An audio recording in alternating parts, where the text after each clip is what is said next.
آپ کے مخالفین آپ پر الزام لگاتے ہیں کہ آپ نے جو الیکشن ہے یہ دھاندلی کے ذریعے جیتا ہے، اس بارے میں آپ کیا کہیں گے؟ بسم اللہ الرحمن الرحیم۔ اس کے بارے میں یہی کہوں گا کہ دھاندلی تو پہلے انہوں نے کی، اور اس چیز کے ثبوت بھی ہیں، سب کچھ ہے، اور یہ کوئی ڈھکی چھپی بات نہیں ہے کہ جو پورے پاکستان میں جس طرح یہ الیکشن ہوا ہے تو یہ سارا ایک تو سلسلہ بنا ہے۔ اگر آپ اس پہ ذرا گہری نظر ڈال کے دیکھیں تو ہر جگہ پاکستان پورے میں ایک ہی سوال اٹھ رہا ہے کہ جی ہمارے پولنگ ایجنٹس کو اندر نہ آنے دیا، جو کوئی اندر تھے انہیں باہر نکال دیا گیا۔ تو اس طرح کے یہ کافی معاملات سامنے آئے ہیں۔ تو اس وقت اگر دیکھا جائے تو دھاندلی جو بھی ہوئی ان کی طرف سے ہوئی، اور ہمیں اب صرف اس چیز پہ وہ فوکس کر رہے ہیں اور ہمیں بدنام کر رہے ہیں دھاندلی کرنے پہ، کیونکہ ہم نے دھاندلی ہونے نہیں دی اپنے ساتھ۔ کیونکہ جو الیکشن کا پورا اگر آپ دیکھیں الیکشن کیمپین کے بعد جو پولنگ ڈے تھا، اگر وہاں آپ دیکھتے الیکشن کیمپین سے لے کے ہمارے جلسے جلوسوں سے لے کے پولنگ ڈے تک جو ریشو تھی وہ 70-30 کی تھی، تو پھر اتنا کلوز الیکشن کیسے ہو گیا؟ اور جس وقت ہماری جب یہ R T S system block ہوا، کولیپس کیا آر ٹی ایس سسٹم، تو اس وقت ہماری 10,000 سے اوپر کی لیڈ جا رہی تھی۔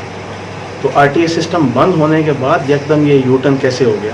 تو میں جب آر او صاحب کے آفس میں وہاں پہ پہنچا ہوں تو وہاں مخالفین بھی ہمارے سارے بیٹھے ہوئے تھے، تو وہاں پہ آ کے ہم نے بھی اپنی کیلکولیشن شروع کر دی۔ لیکن آپ یہ دیکھیں کہ یہ کہاں کا قانون ہے کہ 6 بجے پولنگ اسٹیشن بند ہو رہے ہیں اور صبح کے 9 بجے ہم آر او کو ریکویسٹ کر کے اور آر او صاحب بذریعہ پولیس وہاں سے منگوا رہے ہیں پریزائڈنگ آفیسرس کو۔ تو یہ کہاں کا قانون ہے؟ کیونکہ اگر رزلٹ ہمیں فارم 45 جو ایشو نہیں ہوا، ہمیں انہوں نے یا بتایا زبانی کلامی، یا انہوں نے ہمیں ایک سادے کاغذ کے اوپر لکھ کے رزلٹس دے دیے ہیں کہ یہ آپ کا رزلٹ ہے، آپ جا سکتے ہیں۔ اور جس نے فارم 49 پہ ضد کی اسے یا بند کر دیا گیا ہے پولنگ اسٹیشنز میں باہر سے کنڈے لگا کے، یا ان کو پولنگ اسٹیشن سے ویسے ہی باہر نکال دیا گیا۔ کسی ہمارے پولنگ ایجنٹ کو انہوں نے ڈیورنگ کاؤنٹنگ یعنی کہ گنتی کے دوران بھی انہیں وہاں پہ نہیں بیٹھنے دیا۔ تو جب رزلٹ بنائے، گنتی ہوئی، اگر ہمارے پولنگ ایجنٹس ہی وہاں پہ نہیں تھے تو پھر دھاندلی کس کے ساتھ ہوئی؟ دھاندلی ہمارے ساتھ ہوئی ہے یا ان کے ساتھ ہوئی؟ دوبارہ گنتی کا جو ری کاؤنٹنگ میں وہ یہ کہہ رہے ہیں کہ اس میں جو آپ کے دوست ہیں مصطفیٰ رمدے صاحب اور کوئی لوگ ہیں انہوں نے آپ کی مدد کی ہے اس میں، اس بارے میں آپ کیا کہیں گے؟ اس بارے میں یہی کہوں گا کہ میری مدد اللہ تعالیٰ کی ذات نے کی، اس کے سوا باقی کافی لوگ ایسے، ان کی دعائیں میرے ساتھ تھی، ان کی کوششیں میرے ساتھ تھی، لیکن یہ ایسا فورم ہے کہ جہاں پہ کوئی سفارش نہیں چل سکتی۔ ہماری ایک ہی سفارش تو ہم نے اللہ تعالیٰ کی ذات کو کی تھی، اسی نے ہمیں اس چیز کا اجر دیا۔ اور اگر اس سے آپ تھوڑا سا پیچھے آئیں تو جب یہ رزلٹ سارا یہ کلیکٹ کر رہے تھے تو ہماری اچھی خاصی لیڈ سے جب ہمیں یکدم انہوں نے ہرانا شروع کیا تو وہ ہار کوئی 40 ووٹوں کی نہیں تھی، وہ انہوں نے ہمیں جب ہرانا شروع کیا تو وہ تقریباً کوئی 1800-1900 تھا۔ لیکن اس وقت میں نے آر او صاحب کو ریکویسٹ کی، میں نے کہا اب یہ جو ڈیٹا فیڈ کر رہے ہیں یہ آپ مینولی کر رہے ہیں اور اس میں ہیومن ایرر بھی ہو سکتا ہے، کیونکہ ایک بندہ بیٹھ کے کر رہا ہے، ٹائپنگ مسٹیک ہو سکتی ہے، 100 ہو سکتا ہے، میں یہ چیک کرنا چاہتا ہوں۔ جب میں نے چیک کیا 3 پولنگ اسٹیشن سے ایک پہ 900 کا فرق نکلا، میرا ووٹ انہوں نے کسی اور کینڈیڈیٹ کے کھاتے میں ڈالا، جبکہ پولنگ اسٹیشنز جو ہیں وہ ہمارے اپنے، ہمیں تو پتہ ہے نا اس پولنگ اسٹیشن پہ کس کو کتنا ووٹ ملا۔ ایک پولنگ اسٹیشن پہ 900، ایک پولنگ اسٹیشن پہ 560 اور ایک پولنگ اسٹیشن پہ 332۔ اگر آپ ان کی کیلکولیشن کر لیں، یہ صرف 3 پولنگ اسٹیشنز کا میں آپ کو کہہ رہا ہوں۔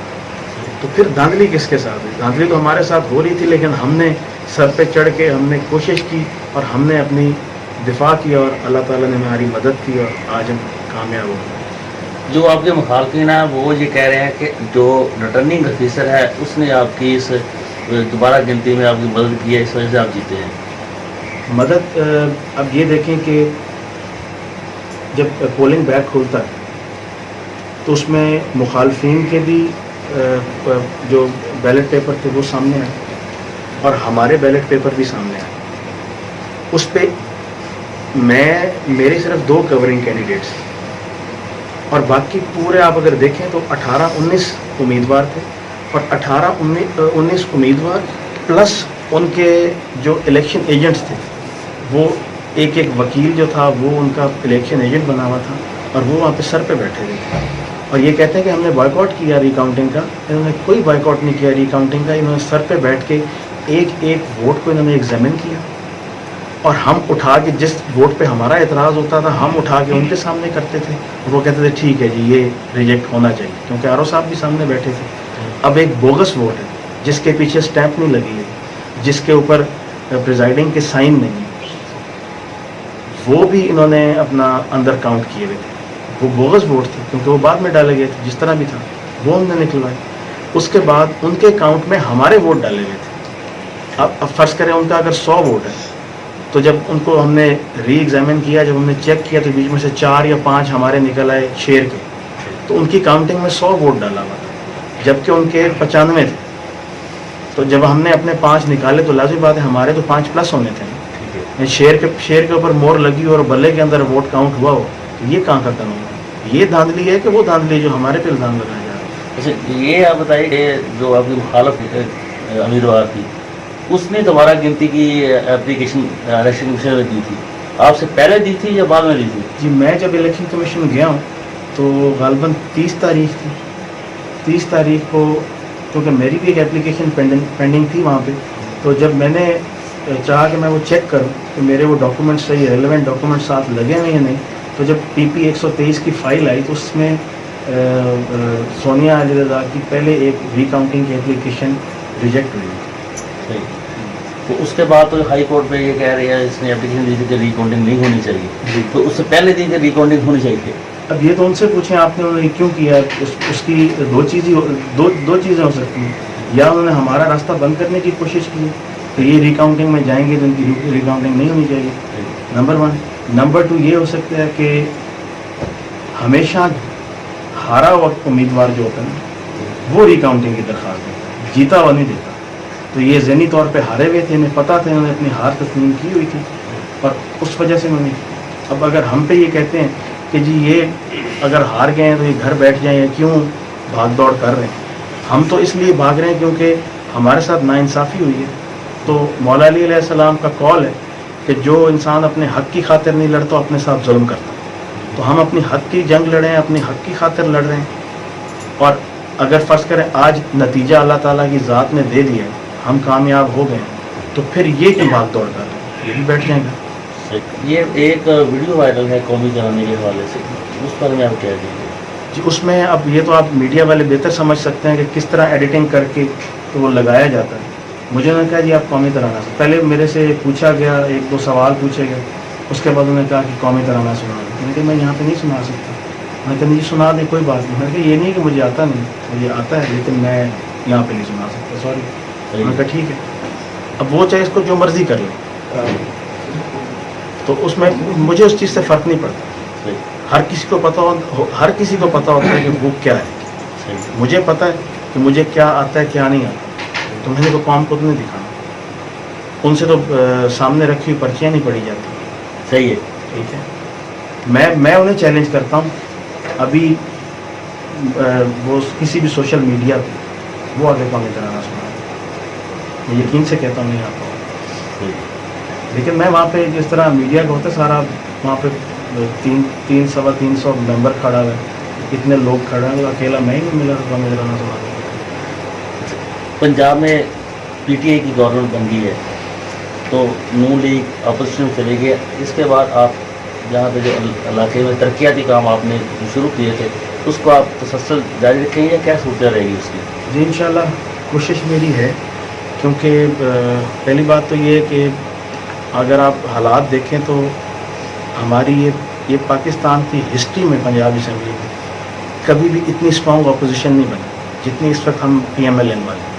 ہمارے پاس اس وقت ابھی کچھ سیٹیں ڈبل تھے جو ہمارے امیدوار جو 2 سیٹس پہ لڑے تھے، کسی نے MNA رکھ لیا، کسی نے 2 صوبائی سیٹیں لڑی تو 1 چھوڑ دی، تو 1 وہ پینڈنگ پڑی ہیں، وہ بھی ابھی ان پہ بھی ری الیکشن ہونا ہے. انشاءاللہ اس پہ بھی ہماری ہی جماعت کو کامیابی ہوگی تو ہماری نمبر پلس ہوں. اگر دیکھا جائے تو ان کے پاس پی ٹی آئی کی حکومت بن ضرور گئی لیکن ان کے پاس نمبرز پاکستان مسلم لیگ نون سے کافی کم ہے.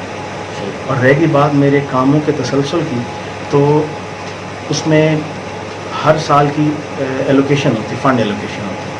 تو جو فنڈ ایلوکیشن ہو گئے ہیں, جو پیسے آنے تھے فنڈز کے, وہ تو پہلے آلریڈی آ گئے تھے, لیکن جب بین لگا تھا سپریم کورٹ اور الیکشن کمیشن کی طرف سے 2 مہینے 2.5 مہینے پہلے انہوں نے بین لگا دیا تھا, نہیں تو کام ہمارے مکمل ہو جانے تھے. تو وہ اے ڈی پی بک میں چھپ چکے ہیں, اے ڈی پی بک میں اس کی ایلوکیشن ہو چکی ہے, فنڈ ایلوکیشن. تو وہ تو کوئی بھی نہیں روک سکتا, وہ تو ہونا ہی ہونا. ہماری کوشش یہ ہوگی کہ ہم ان کو جتنی بھی کوشش کریں دن رات ایک کر کے ان کو پایہ تکمیل تک پہنچائیں تاکہ وہ تسلسل برقرار رہے, رکاوٹ نہ ہو. جو نیا وزیر اعلیٰ لے کے آئے عثمان, اس کے بارے میں آپ کیا کہیں؟ میں تو اس کے بارے میں اتنا تو کچھ نہیں, میں اتنا جانتا نہیں ہوں, لیکن وہ کہتے ہیں جی کہ میں پسماندہ علاقے سے, ہمارے وزیر اعظم صاحب کہتے ہیں کہ جی میں نے تبدیلی آ گئی ہے, میں ایک پسماندہ علاقے سے ایک وزیر اعلیٰ لے کے آیا ہوں. ٹھیک ہے, پسماندہ علاقہ ہمارا بھی کوئی اتنا ڈیولپ ایریا نہیں ہے, ہمارا بھی پسماندہ ہی علاقہ ہے, لیکن ان کے والد صاحب بھی پہلے کوئی 1 2 دفعہ 3 دفعہ ممبر صوبائی اسمبلی رہ چکے ہیں. یہ بھی 1 2 سرکاری دفتر انہوں نے بھی ہولڈ کیے ہیں, ان کے پاس بھی رہے ہیں 1 2 سرکاری دفاتر, پتہ نہیں. تو میں یہ کہہ رہا ہوں, ان کے بارے میں اتنا ہی کہنا چاہوں گا کہ جو بندہ خود تحصیل ناظم رہا ہو یا جس کے والد متعدد بار ممبر صوبائی اسمبلی الیکٹ ہوئے ہیں, تو اپنے گاؤں میں جو بجلی نہیں لا سکتا اس نے صوبے کے لیے کیا کرنا. یعنی کہ سمجھے یہ نالائکی ہے. اب میں 2.5 سال کا عرصہ یہاں پہ رہا, منتخب رہا, میری کوشش تھی جو میں دن رات کر سکا. میں نے ڈگری کالجز بنوائے, یہاں پہ گرلز ڈگری کالج بنوائے, میں نے یہاں پہ سڑکیں بنوائی, جو بھی. یعنی میں چاہتا تھا کہ ہمارے علاقے کی پسماندگی دور ہو. تو صرف 2 سال کا عرصہ, تو ان کے پاس تو 2-3 دفعہ ممبرشپ رہی ہے صوبائی اسمبلی کی, تحصیل ناظم رہے.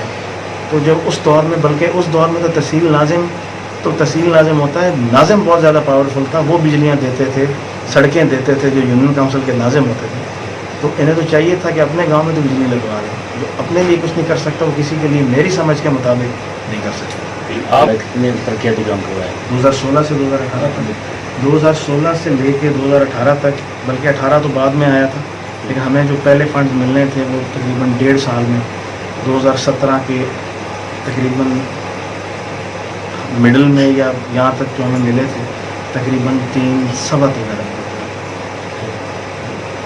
تو اس کے ترقیاتی کام یہاں پہ ہمیں, اور وہ ایک زندہ مثال ہے کہ ڈھکے چھپے نہیں. اب مخالفین ہیں, اب انہوں نے تو پروپیگنڈے کرنے ہیں, انہوں نے اپنے آپ کو اچھا ثابت کرنا ہے اور ہمیں برا ثابت کرنا ہے. اس کے لیے چاہے وہ کچھ کر لیں, لیکن جو چیز نظر آ رہی ہے وہ آ رہی ہے. عوام کو بھی پتہ ہے کہ ان کے کام ہوئے یا نہیں ہوئے, اور جو وہاں پہ جس طرح ڈگری کالج بنا وہ آپ بھی جا کے دیکھ سکتے ہیں کہ بس یہ بین لگنے کے بعد جتنے فنڈ کی ایلوکیشن تھی وہ کام اس کا بڑا تیزی سے جاری ہے. جہاں پہ سکولز میں نے بنوائے ہیں, پسماندہ علاقہ تو وہ کہتے ہیں جہاں پہ سکول بھی نہ ہو. تو پیر محل کے شہر کے ساتھ ایک گاؤں ہے 23 چک ہے 682/23 جو ہے, اس میں بچیوں کا سکول نہیں تھا. اور یہاں پہ ایم این ایز بھی بنتے رہے, ایم پی ایز بھی بنتے رہے, تو کیا وہ نہیں دے سکتے؟ یہاں پہ آ کے لوگ کہتے تو ہیں, ہمارے بزرگوں نے بھی اپنی ذاتی زمینیں دے کے ان پہ اسکول کالجز بنوائے تھے. کوئی بندہ وہاں پہ دے دیتا ہے کہ یہ زمین ہے, ہماری زمین ہے, یہ آپ رکھ لیں, یہاں پہ بچیوں کا اسکول بننا چاہیے. تو یہ ہوتا ہے کہ انسان کو کوشش کرنی چاہیے, انسان کی کوشش دیکھنی چاہیے. میری کوشش تھی تو 3.25 ارب یہاں پہ اس علاقے میں لگا. یہ تو پہلے پاکستان کی 70 سالہ تاریخ میں تو نہیں لگا, کسی نے کچھ نہیں لگایا. کیا یہ وہی لوگ نہیں تھے؟ کیا انہی کے بچوں کے لیے ہم نے کچھ نہیں کرنا تھا؟ کیا یہ وہی ان کے ووٹرز نہیں تھے؟